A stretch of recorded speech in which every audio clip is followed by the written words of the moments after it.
Okay, B Physics C. I started making a video of this in class today, but my storage cut out. So I'm just going to do it on paper rather than that. I'm going to talk about number 2 on the multidimensional motion problem.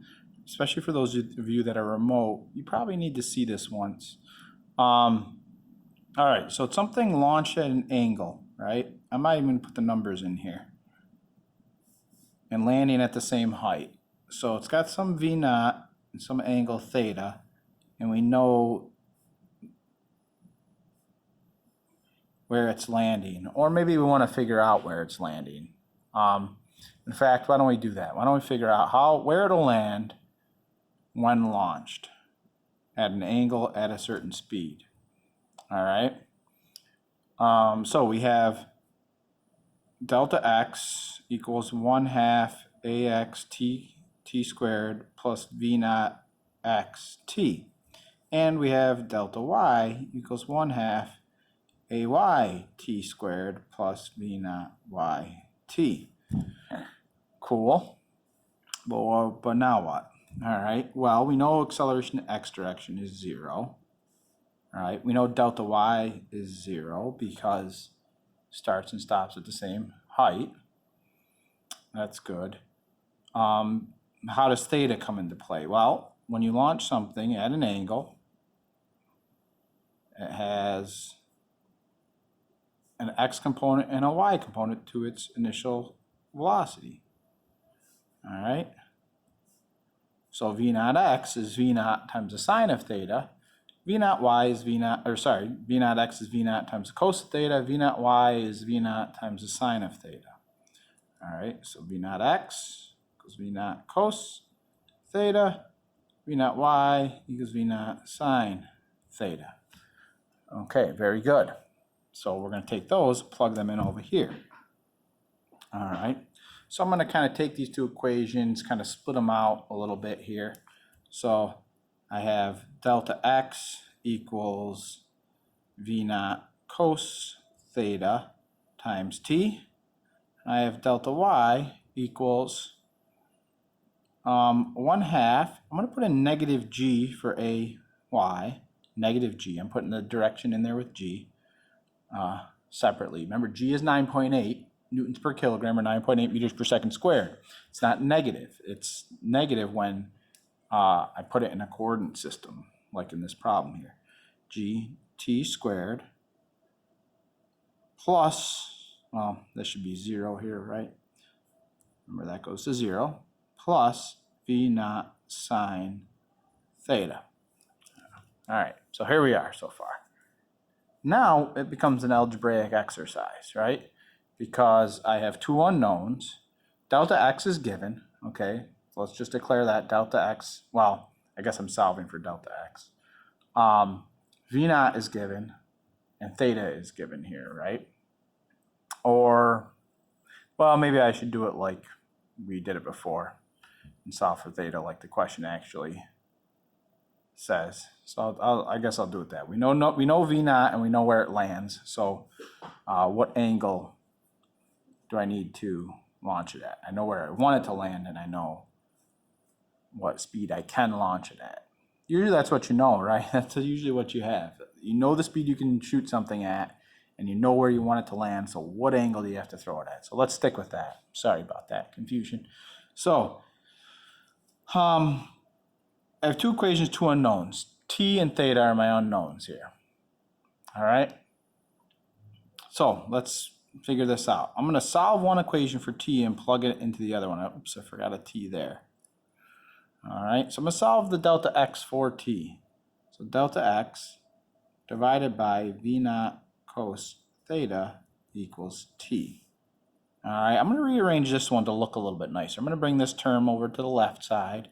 So it ends up positive 1/2 gt squared equals v naught sine theta times t.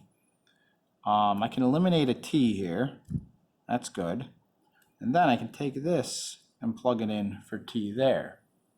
All right. So I have 1/2 of g times delta x over v naught cos theta equals V naught sine theta. All right, that's cool. But what do I do from here? Well, I condense this side to look a little bit nicer. The way we would write this to look nicer is G delta X over 2 V naught cos theta equals V naught sine theta. All right, so now I'm going to go up over here into this blank area and finish this out. Well, what do I do now? Well, I'm looking for theta, so let's group the thetas together.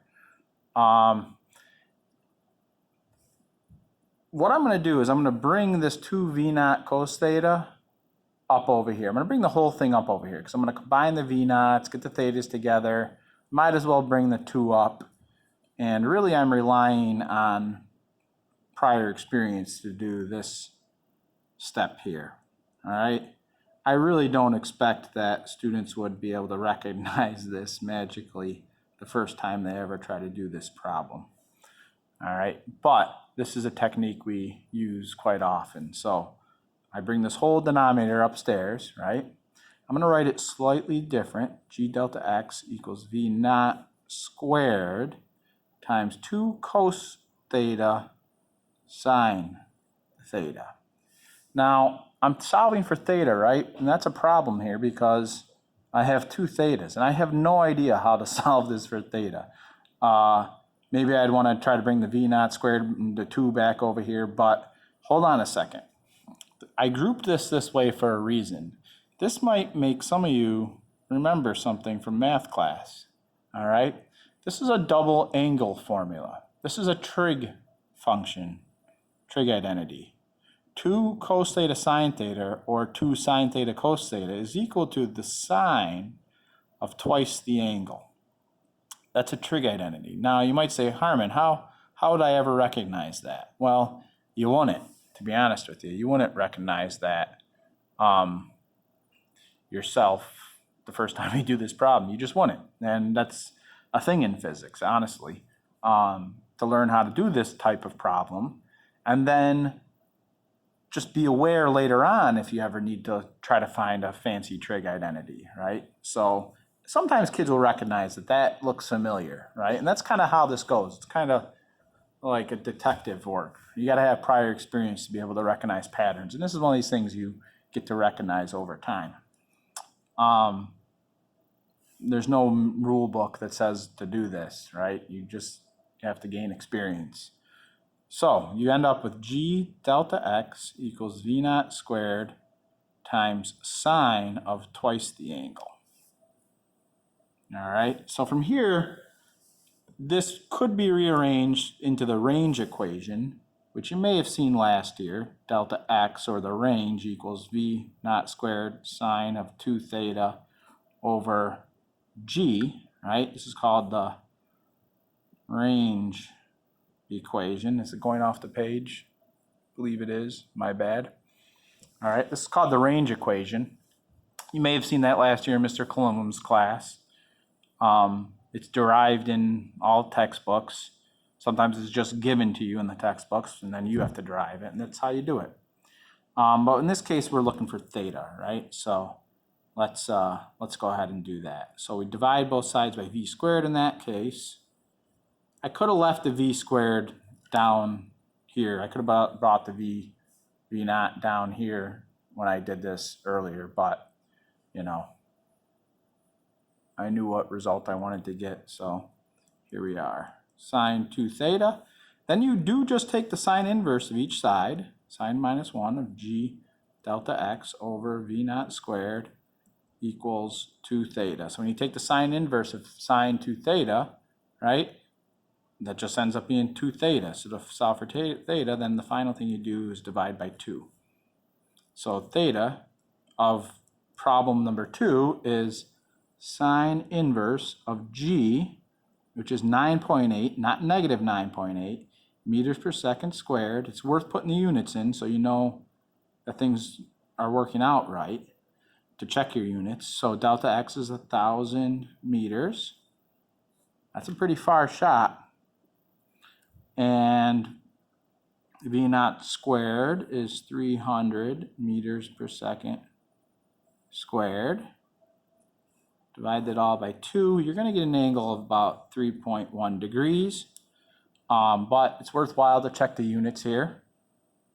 Meters, I have meters per second squared, right? So that's meters squared per second squared on the bottom of this. So I'm just going to write over here in these brackets. I have meters squared per second squared on the denominator. On the top, I have meters per second squared times meters, which I hope you can see would be meters squared per second squared. These all cancel and you end up with no units in here, which is good. We don't want there to be units in there.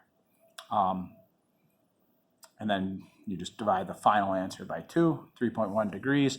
Makes sense, right? It's a pretty fast shot, a pretty high speed shot, 300 meters per second. That's really fast, almost the speed of sound, a little bit less. So you don't need much of an angle. Actually, 1,000 meters isn't too far for a cannon, right? They're, most hunting rifles, you could get close to that distance if you're really good.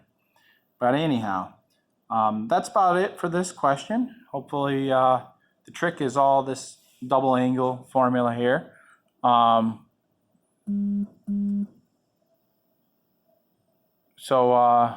Yeah, there we go. That's about it. All right, I'll talk to you guys later. Hopefully this helps you get this problem wrapped up. Give it a shot. Just don't watch this. Go through it, write it down, do it yourself. That whole trig identity thing, you won't see too many trig identities. This is really the big one. This exact problem is really the main time a trig identity comes into this class. So don't get freaked out there. All right, I'll talk to you later.